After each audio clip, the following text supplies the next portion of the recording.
देखिए, मैं एक राजस्थान की एक कहावत है प्रदीप जी, वो कहते हैं कि पगा बढ़ती तो दिखा को ना डूंगर बढ़ती दिखा जाए। तो जो खुद के घर में आग लगी है, उस आग तो दिख नहीं रही है, और जब डूंगर पे कुछ नहीं हो रहा, धूप पड़ रही है, तो कह रहे हैं कि आग लग रही है।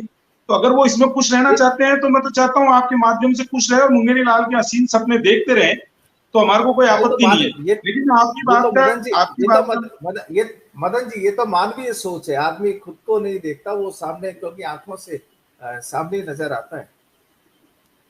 नहीं आप मैं भी उधर ही लेकिन मैं देखते हैं, आप लोग भी उधर देखते हैं, ऐसा नहीं है आप नहीं देखते। नहीं, हम तो पहले अपना, हम देखना थोड़ी बंद कर दें, पहले वो दिखा रहे हैं, खुद ही उसको देख रहे हैं हम। वो तो पूरे हिंदुस्तान की देश की जनता को दिखा रहे हैं, तो आंख थोड़ी बंद कर लें हम। वो तो फूट दिख रही है गुलाम नबी आजाद, ज्योतिरादित्य सिंधिया, हार्दिक पटेल, और आपके ये सुष्मिता देव, ये है पंजाब से सुनील जाखड़, अश्विनी कुमार, ये लंबी फहरिस्त है। तो उसको अगर हमारे को देखने की जरूरत नहीं है। तीसरी चीज, अगर मैं राजस्थान की बात करूं तो निकम्मा, निकारा, ये सब चीजें भी राजस्थान की जनता ने भी देखा है, आपने भी देखा, हमने भी देखा है। तो भाषा की मर्यादा, जो गांधीवादी जिस व्यक्ति को कहते थे, गांधीवादी व्यक्ति बताते थे, उनका गुस्सा किस तरीके से फ्रस्ट्रेशन से बाहर निकला और किस तरीके के अपशब्दों का प्रयोग अपने ही पार्टी के प्रदेश अध्यक्ष के ऊपर उन्होंने उस समय किया था, वो राजस्थान की जनता ने देखा है। तो ये सारी चीजें तो प्रदीप जी, इसमें मैं कुछ नहीं कर सकता। लेकिन आपकी बात का मैं जवाब दूंगा कि जो बिना बात की चीजें जो है, हम खुद का कुनबा समझ नहीं रहा, दूसरे में नहीं है तो आग डाल के, ताकि हम भी उसमें रह जाएं।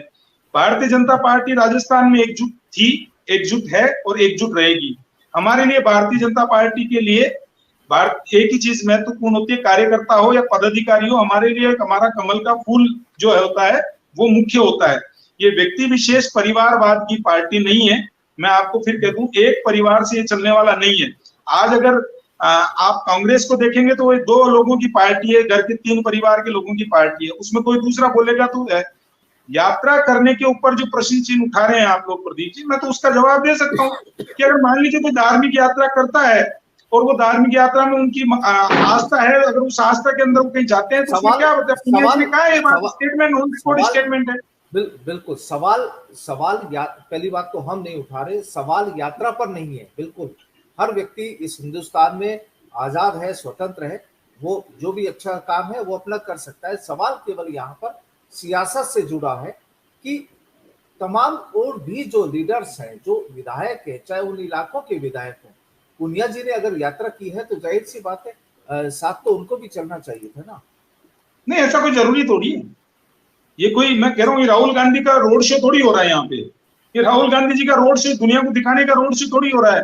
भारतीय जनता पार्टी काम करती है, कार्यकर्ताओं के साथ में रहती है, कार्यकर्ताओं के बीच में रहती है। तो ये सांसद और विधायक आए हैं, ये जरूरी नहीं हो, तो उन्होंने कहा है कि मेरी धार्मिक आस्था है। अगर वो राजनीतिक यात्रा निकालते तो बिल्कुल पहुंचते, अगर उसमें सब कुछ पहुंचते ही हम। जब यहाँ धरना प्रदर्शन पूनिया जी कहते हैं तो सब आते ही है ना। कौन नहीं आया? उस दिन आप ही के चैनल पे मैं आप ही के प्रदीप जी, मैं आप ही के चैनल पे बैठा था जब जयपुर में धरना हो रहा था। तो श्याम सुंदर जी उस टाइम कह रहे थे कि राज्यवर्धन जी नहीं पहुंचे, फिर थोड़ी देर में पहुंच गए, तो बोले पहुंच गए। बोले वो फलानी बोरा जी नहीं आए, फिर थोड़ी देर बाद में खुद ही श्याम सुंदर जी ने कहा नहीं आगे। कांग्रेस के नेता कह रहे थे वो नहीं आएंगे, फिर आगे। तो ये तो, जब अगर आप ही जाओ तो भी तकलीफ इनको, नहीं आओ तो भी तकलीफ, तो उसमें तो हम कुछ नहीं कर सकते। हमारा जो मेन मकसद आज प्रदीप जी राजस्थान के अंदर है, हमारा मेन मकसद है, राजस्थान में जिस तरीके की त्रासदी हो रही है, जिस तरीके से युवा परेशान है, महिलाएं परेशान है, जिस तरीके से गोचर के साथ में आज लंपी का कहर बीत रहा है और राजस्थान की सरकार सोई हुई है, उन सब के ऊपर ध्यान आकर्षित करके कार्यकर्ताओं का सहयोग करना और राजस्थान की इस निकम्मी निकृष्ट सरकार से मुक्ति दिलाने का काम जो भारतीय जनता पार्टी करेगी, और एकजुट होकर कमल के निशान के नीचे रहकर आदरणीय प्रधानमंत्री नरेंद्र मोदी जी के नेतृत्व में हम लोग चुनाव लड़ेंगे। यहाँ पे ये कह चुके हैं हम लोग। तो ये हमारा तो एक ही प्रत्याशी है, कमल का फूल, उसके अलावा हम जानते नहीं किसी को। ये परिवारवाद की पार्टी थोड़ी है। मतलब कुल मिलाकर कहानी ये है कि यहाँ